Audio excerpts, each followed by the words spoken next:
સદગુરુ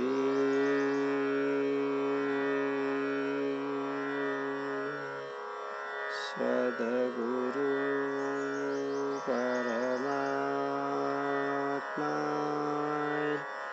નમો નમઃ.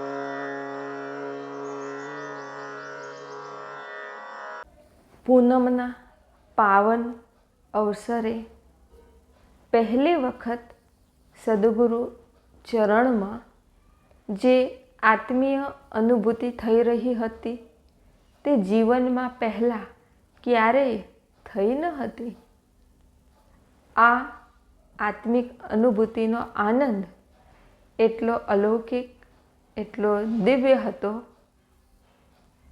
કે એ આનંદમાં તરબોળ બનીને એ દિવ્ય અખંડ સુખ પ્રાપ્ત કરીને એમ થયું કે અત્યાર સુધી જીવનમાં જેને સુખ ગણતા હતા, જેને ખુશી ગણતા હતા, તે તો ક્ષણિક હતી. આની આગળ એ તો કશું જ નથી. એ તો પથ્થર કાંકરા બરાબર છે. અને આ આનંદ, આ સુખ જે સદગુરુ ચરણમાં પ્રાપ્ત થયું તે તો અલૌકિક છે, અદ્ભુત છે, દિવ્ય છે, અજર અમર અને અવિનાશી છે. જગતના સુખ, જગતની ખુશી એ તો બહારની પરિસ્થિતિ પર, ધન પર, વ્યક્તિ પર, વસ્તુ પર, પદાર્થ પર આધારિત છે. પણ આ જે આંતરિક સુખ મળ્યું, આ જે આત્માનો આનંદ મળ્યો એ તો સ્વનિર્ભર છે. એના માટે કોઈ પર આધાર રહેવું પડતું નથી. આ તો પોતાનો આનંદ છે અને પોતાને પ્રાપ્ત થયો છે. એટલે આ આનંદ, આ શાંતિ, આ સુખ, આ તૃપ્તિ, આ સંતોષ જે સાનિધ્યથી મળ્યું, એ ગુરુ સાનિધ્ય, એ સદગુરુનું સાનિધ્ય અલૌકિક છે, દિવ્ય છે, અદ્ભુત છે. કેમ કે સદગુરુ કોઈ વ્યક્તિ નથી, એ વિશ્વવ્યાપક શક્તિ છે. શિક્ષક અક્ષર જ્ઞાન આપે, યજ્ઞોનું એ બધું જ્ઞાન આચાર્યો આપે, બધું જ ભણી ગણીને કંઠસ્થ કરીને જે શીખવાડે એને અધ્યાપક કહેવાય.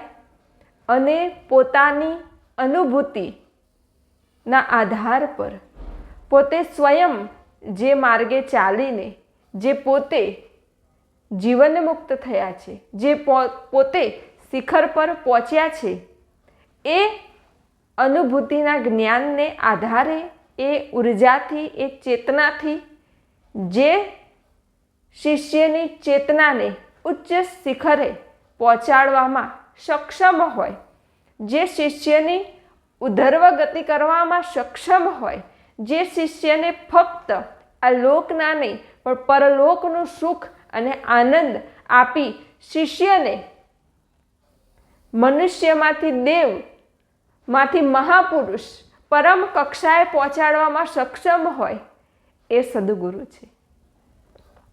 જે અંધકારમાંથી પ્રકાશ તરફ લઈ જાય, એ સદગુરુ છે.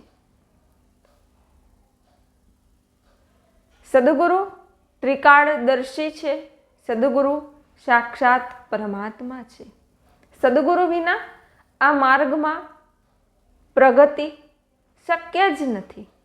સદગુરુ ચરણમાં રહીને જ, સદગુરુ સાનિધ્યમાં રહીને જ આધ્યાત્મિક માર્ગમાં પ્રગતિ કરી શકાય છે. એટલે જ આપણા શાસ્ત્રોમાં સદગુરુને સાક્ષાત પરબ્રહ્મ કહ્યા છે. આ વર્તમાન સમયમાં સાક્ષાત જો કોઈ પરમાત્મા હોય તો એ પ્રગટ સદગુરુ છે. એ પ્રગટ સદગુરુ છે જેના ચરણમાં રહીને, જેના સાનિધ્યમાં રહીને, જેના વચનમાં રહીને શિષ્ય જીવતા જ મોક્ષની પ્રાપ્તિ કરી લે છે. આ બહુ મોટું રહસ્ય છે.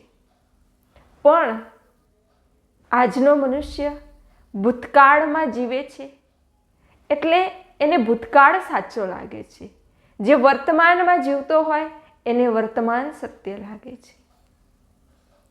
પરમાત્મા એટલે આજનો મનુષ્ય એવું સમજે છે જે થઈ ગયા, જે નથી, જે ભૂતકાળ, એ પરમાત્મા.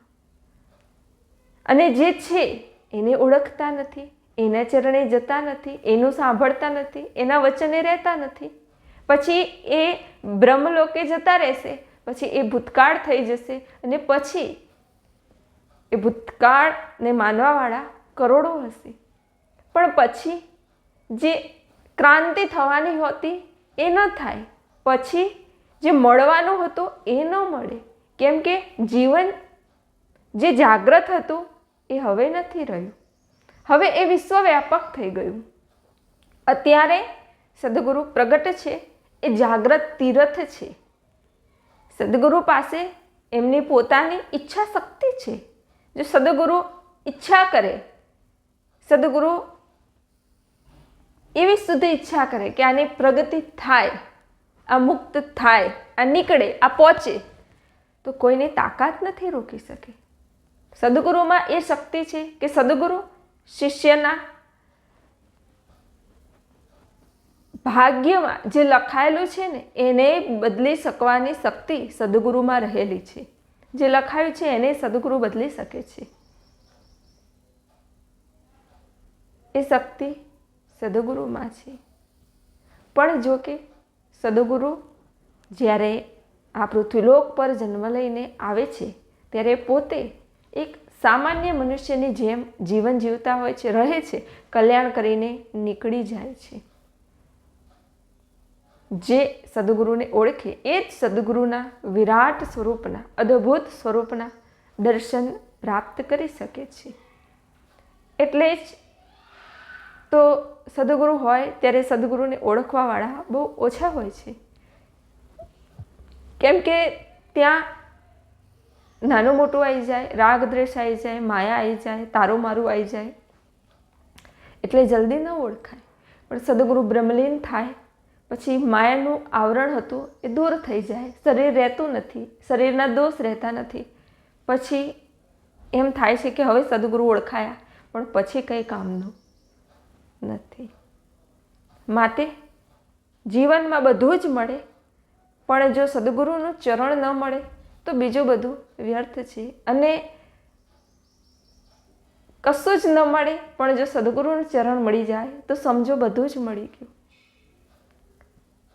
સદગુરુ ચરણ, સદગુરુનું સાનિધ્ય કોઈ પણ સંજોગોમાં ચૂકાય નહીં, મુકાય નહીં.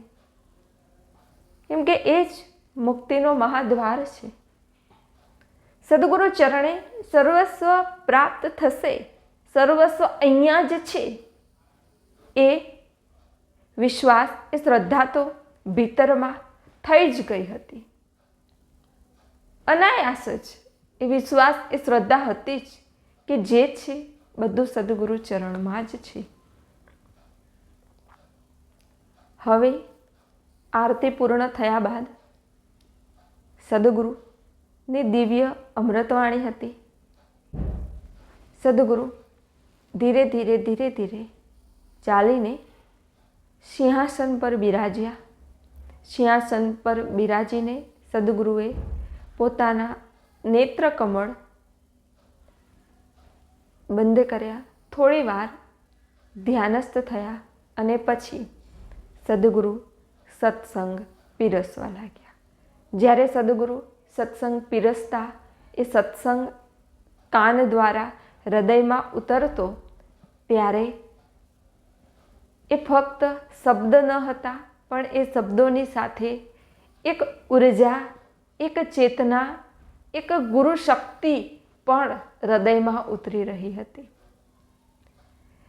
એ શબ્દ દ્વારા જ્ઞાન રસ, પ્રેમ રસ, કરુણા રસ, જ્ઞાન રસ બધું ભીતર ઉતરી રહ્યું હતું.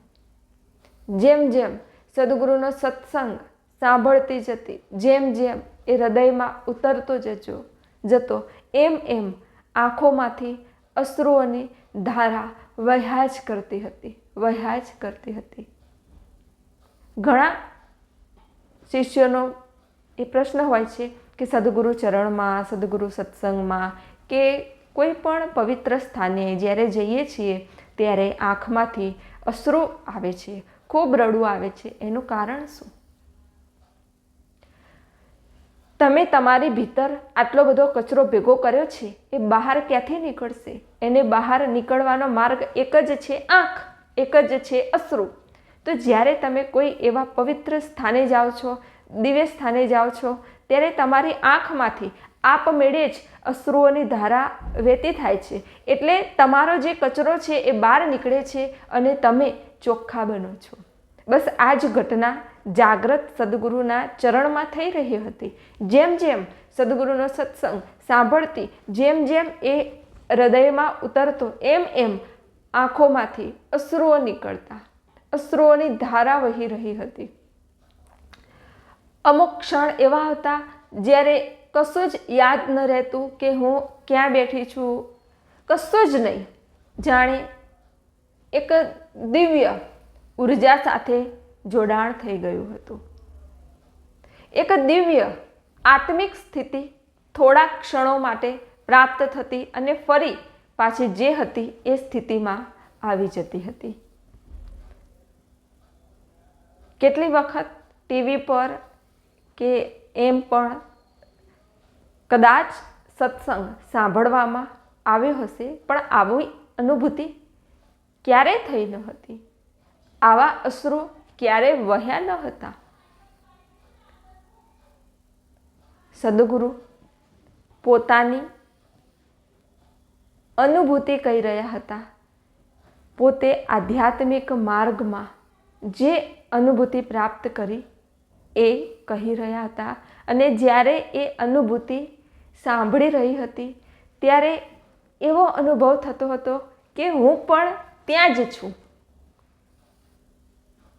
કેમ કે સદગુરુ જે અનુભૂતિ કહે છે, જે દિવ્ય અનુભવ કહે છે, એ સત્ય ઉર્જા સહિત,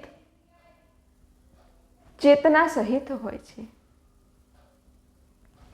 સદગુરુએ કીધું કે એક વખત મારા કાર્યથી હું અહીંયાથી ખૂબ દૂર ગયો હતો, બહાર ગામ. હવે ત્યાં પહોંચ્યો, થોડી વાર ઊભો રહ્યો, બાજુમાં જોયું તો વિશાળ જંગલ હતું. સદગુરુએ કીધું કે મને અચાનક એવી પ્રેરણા થઈ કે તું આ જંગલમાં જા, તું આ જંગલમાં જા, તું આ જંગલમાં જા. એવી પ્રેરણા થઈ એટલે હું ચાલતો ચાલતો એ જંગલમાં ગયો. જંગલમાં પ્રવેશ કર્યો, થોડે પહોંચ્યો, ત્યાં એક વ્યક્તિ મળ્યો. વ્યક્તિએ કીધું, ક્યાં જાઓ છો? સદગુરુએ કીધું કે મને અંતરાત્માથી, ભીતરથી એવું થાય છે કે મારે આ જંગલમાં જવું છે. આ જંગલમાં કોઈ સિદ્ધ બ્રહ્મવેતા ત્રિકાળદર્શી મહાપુરુષ છે. પેલા માણસે કીધું, જોજો કે ત્યાં જતા એ તો કે ઊભાય નહીં રહેવા દે તમને, એ તો પથ્થર મારે છે, એ તો ગાળો બોલે છે, એ તો આમ કરે છે, ત્યાં ના જતા કે ના જવાય, કોઈ ત્યાં ટકતું નથી. કદાચ કોઈ ભૂલે ચૂકે ત્યાં આવી જાય તો ભાગીને જતું રહે છે. ત્યાં ટકવું એટલે કે ત્યાં ના ટકી શકાય. જોજો જતા કે પ્રાણવાલા હોય તો અહીંયાથી જ પાછા જતા રહેજો. સદગુરુએ કીધું, પ્રાણથી વાલા મને મારા સદગુરુ છે, હું તો જવાનો. સદગુરુ થોડી આગળ ગયા. પેલા માણસે કીધું, પ્રાણવાલા હોય તો ના જતા, ત્યાં ટકવું અશક્ય છે. સદગુરુએ કીધું, ભલે. એ માણસ જતો રહ્યો. સદગુરુ આગળ ચાલતા ચાલતા ચાલતા ચાલતા જાય છે. જેમ જેમ આગળ જાય છે તેમ તેમ કોઈ મનુષ્ય દેખાતું નથી, કોઈ પ્રાણી દેખાતું નથી, કોઈ પશુ નહીં, કોઈ પંખી નહીં, કશું જ દેખાતું નથી. એક શૂન્યાકાશની સ્થિતિ હોય છે, એક નિર્વિચાર સ્થિતિ પ્રાપ્ત થાય છે. સદગુરુને જાણે કોઈ ઉર્જા બોલાવી રહી હોય, કોઈ ચેતના પોતાની તરફ ખેંચી રહી હોય એવી અનુભૂતિ થાય છે. એટલે સદગુરુ બસ એ જ રસ્તે ચાલ્યા જ જાય છે, ચાલ્યા જ જાય છે. આ ગુરુ શક્તિઓ છે, આ ગુરુ ઉર્જા છે. જ્યારે તમે શુદ્ધ અને પવિત્ર ભાવે ગુરુ શક્તિઓને પુકારો છો, સદગુરુ પ્રત્યે શુદ્ધ ભાવ, શુદ્ધ પ્રેમ રાખો છો, જ્યારે તમને પરમ તત્વને જાણવાની, પહોંચવાની, પરાકાષ્ઠાએ પહોંચવાની લગ્ની લાગે છે ને, ત્યારે તમારે ક્યાંય ભટકવા જવાની જરૂર નથી. પણ એ શક્તિઓ, એ ગુરુ શક્તિઓ તમને સામેથી જ બોલાવે છે, સામેથી જ રસ્તો બતાવે છે, સામેથી જ એ તમને મળી જાય છે. એના માટે ક્યાંય ભાગમ-ભાગ કરવાની જરૂર નથી. જરૂર છે તમારી ભીતર એ લગ્ની જગાડવાની, એ જિજ્ઞાસા જગાડવાની, એ તાલાવેલી જગાડવાની. એ જાગી જશે પછી એ શક્તિઓ જ તમને એ સ્થાને પહોંચાડી દેશે. એ શક્તિઓ જ તમને દિવ્ય કક્ષાએ પહોંચાડી દેશે. સદગુરુ જંગલમાં આગળ ને આગળ જઈ રહ્યા હતા. જેમ જેમ આગળ જતા એમ એમ એક શૂન્યાકાશની સ્થિતિ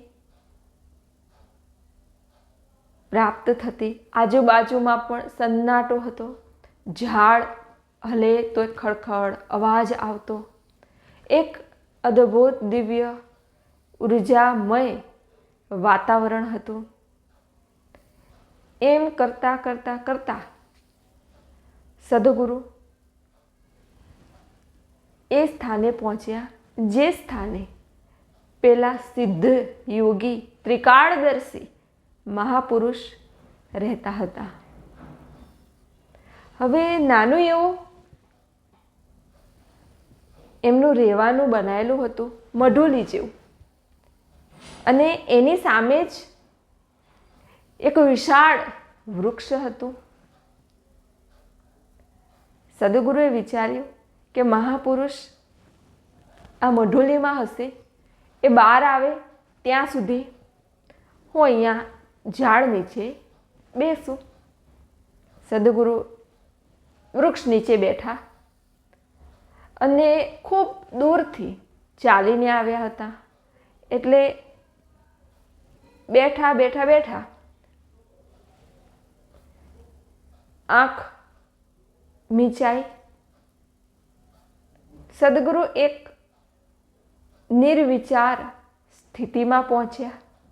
એક દિવ્ય અવસ્થા તેમને પ્રાપ્ત થઈ. અને એ અવસ્થામાં કેટલો સમય પસાર થયો એ કંઈ ખબર ન રહી. અને એટલામાં જ એ બ્રહ્મવેતા મહાપુરુષ મઢુલીમાંથી બહાર નીકળ્યા. નીકળીને એમના હાથમાં ત્રિશૂળ હતું. એ ત્રિશૂળ લઈને સીધું સદગુરુને અહીંયા મેરુદંડ પર જોશથી માર્યો. સદગુરુએ આંખ ખોલી અને મહાપુરુષ સામે ઊભા હતા. લાંબા લાંબા વાળ, દાઢી અને થોડું એવું લંગોટ પહેરેલું હતું. સદગુરુએ એ મહાપુરુષના ચરણ પકડી લીધા કે સદગુરુ, સદગુરુ, સદગુરુ. એ મહાપુરુષે કીધું, શું કામ આવ્યો છે? જતો રહે અહીંયાથી. સદગુરુએ કીધું, હું તો આપનો બાળક છું, તમારો જ છું. સદગુરુએ મહાપુરુષના ચરણ પકડી જ રાખ્યા. મહાપુરુષે પોતાની દિવ્ય દ્રષ્ટિથી જોયું કે આ કોઈ સામાન્ય નથી. જો સામાન્ય હોય તો અહીંયા પહોંચી ન શકે. આ મહાન ઋષિ છે, પૂર્વજન્મનો આ ઋષિ છે. અને આજે મારી પાસે જે ખજાનો છે, જે ઉર્જા છે, જે શક્તિઓ છે, જે મેં કેટલાય જન્મોની સાધનાથી ભેગી કરેલી છે, આજે એ શક્તિઓ લેવાવાળું પાત્ર, એ શક્તિઓ લેવાવાળો આજ આવી ગયો છે. એ મહાપુરુષ થોડો સમય મૌન થયા અને પછી સદગુરુના માથે હાથ મૂક્યો. હાથ મૂકીને કીધું કે જા, સર્વસ્વ તને મળી ગયું, તને સર્વસ્વ પ્રાપ્ત થયું. પછી સદગુરુની આંખમાંથી અશ્રુઓની ધારા વહેવા લાગી અને એ મહાપુરુષે, એ ત્રિકાળદર્શી બ્રહ્મવેતા મહાપુરુષે સદગુરુને પકડી ભેટી ગયા અને ખૂબ માથે હાથ ફેરવ્યો, ખૂબ વાલ કર્યો અને સદગુરુને કીધું કે તું કોઈ સામાન્ય માણસ નથી, પૂર્વજન્મનો તું ઋષિ છું અને કેટલાય જન્મોથી સદગુરુ પદ પર છું. તું કેટલાય જન્મોથી સદગુરુ છું અને કેટલાય મનુષ્યોનું કલ્યાણ કરતો કરતો આવ્યો છું અને આગળ પણ તારે કેટલાય જીવોનો ઉદ્ધાર કરવાનો છે. હું કેટલાય સમયથી અહીંયા ધ્યાન સ્થિતિમાં બેઠો છું, સમાધિમાં બેઠો છું અને રાહ જોઉં છું કે કોઈ સુપાત્ર આવે તો એને હું મારી સર્વસ્વ શક્તિઓ આપું. અને આજે મારી એ પ્રતીક્ષા પૂર્ણ થઈ. તું આવ્યો અને મારું જીવન પણ ધન્ય થયું. મને પણ ખૂબ શાંતિ અને આનંદ પ્રાપ્ત થયો કે મેં જે ધ્યાન સાધના કરીને પ્રાપ્ત કર્યું છે એને આગળ લઈ જવા, એને વિગતે વાપરવાવાળો, એનાથી કલ્યાણ કરવાવાળો આજે મને એક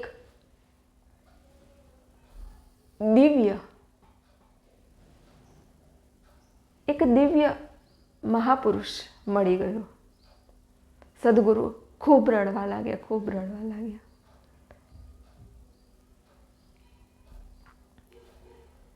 પછી સદગુરુ થોડી વાર એ મહાપુરુષ પાસે બેઠા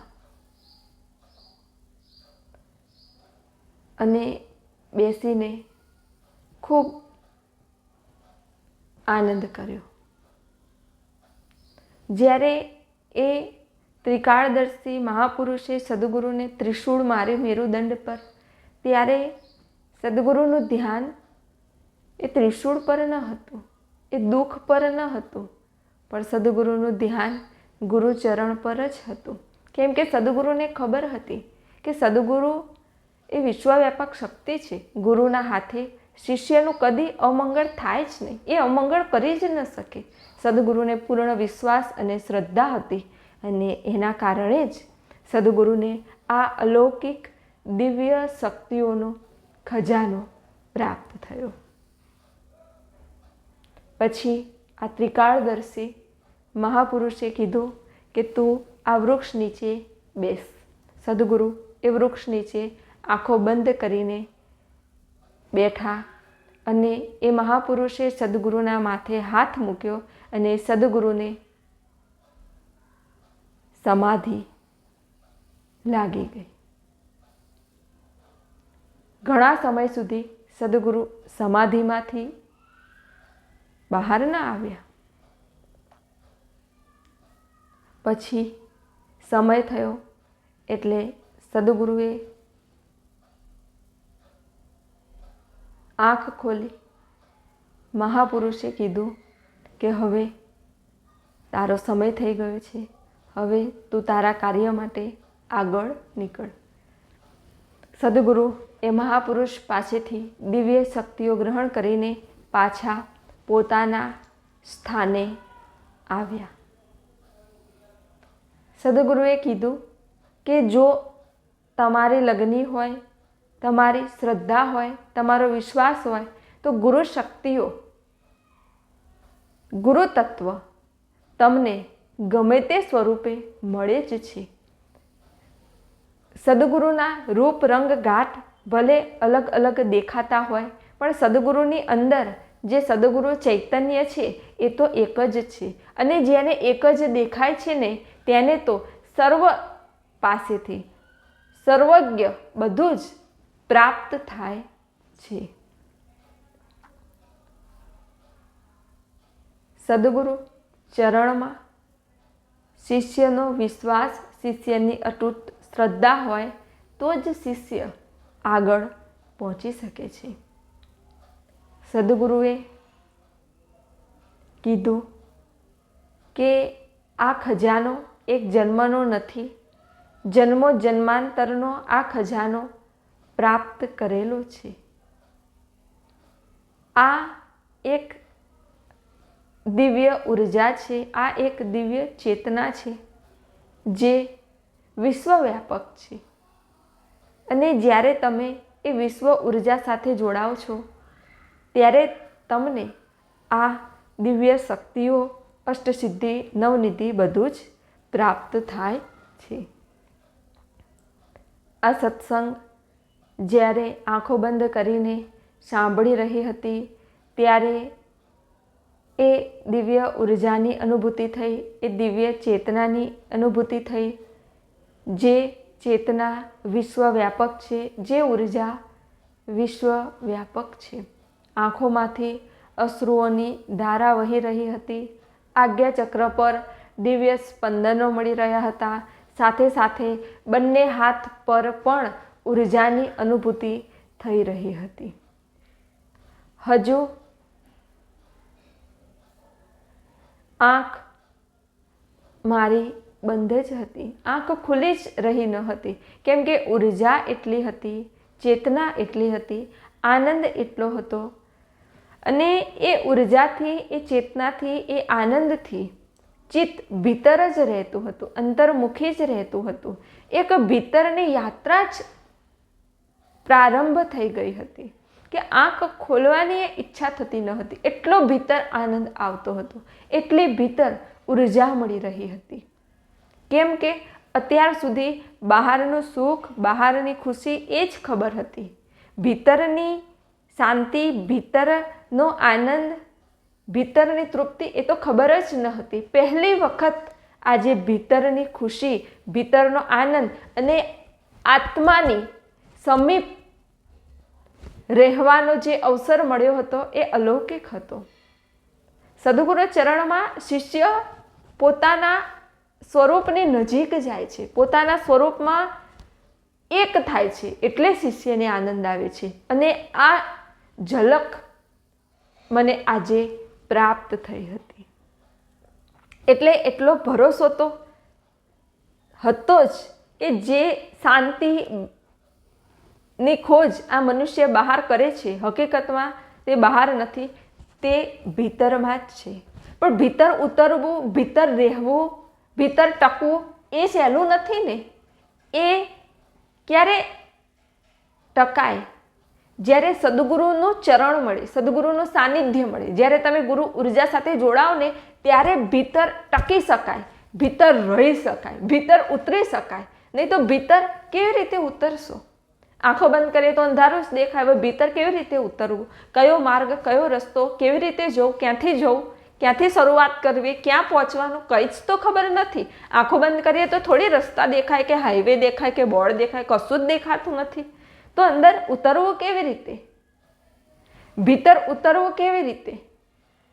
ચાલવું કેવી રીતે? ચઢવું કેવી રીતે? ને પહોંચવું કેવી રીતે? કંઈ જ તો ખબર નથી, કંઈ જ ખબર નથી. છતાંય સદગુરુ કૃપામાં, સદગુરુ ચરણમાં, સદગુરુ સાનિધ્યમાં આ યાત્રાની શરૂઆત થઈ ગઈ હતી. અને આ યાત્રામાં જે આનંદ મળ્યો, જે ખુશી મળી એ અલૌકિક, અદ્ભુત અને દિવ્ય હતી. હવે આગળ પણ સદગુરુએ ખૂબ અદ્ભુત અને દિવ્ય સત્સંગ પીરસ્યો. તો આ પૂનમના પાવન અવસરે આગળ જે અનુભૂતિ પ્રાપ્ત થઈ એ હું આપ સર્વને આગળના વિડીયોમાં કહીશ. આપ સર્વના હૃદયમાં બિરાજમાન પરમાત્માને પ્રણામ.